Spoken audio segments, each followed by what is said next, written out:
मैले के बुझ्नु पर्यो, म पापी छँदै परमेश्वरले मलाई प्रेम गर्नु, मैले अरूलाई प्रेम गर्नुपर्छ होइन।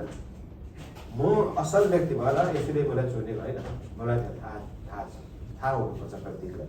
तर म असल नहुँदै पनि उहाँले मलाई चान्स दिनुभएको छ। र त्यहाँनिर एउटा खण्ड हामीले पढ्नेछौँ प्रकाशको पुस्तक, त्यसपछि हामी हाम्रो आज पावर पोइन्टबाट वचनमा जानेछौँ। एउटा खण्डबाट हामीले पढ्नेछौँ।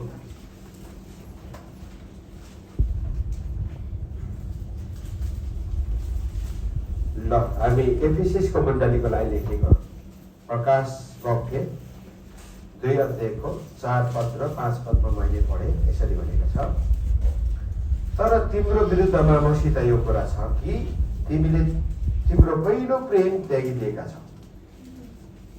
त्यसकारण कहाँबाट तिमी खसेका छौ सो सम्झ, पश्चाताप गर, अनि तिमीले पहिले गरेका काम गर, नत्र त म तिमीहरू आएर तिमीहरूले पश्चाताप गरेनौ भने तिम्रो सामदान त्यसको ठाउँबाट हटाउनेछु भनेर एफिसिसको मण्डलीलाई परमेश्वरले दिनुभएको चेतावनी।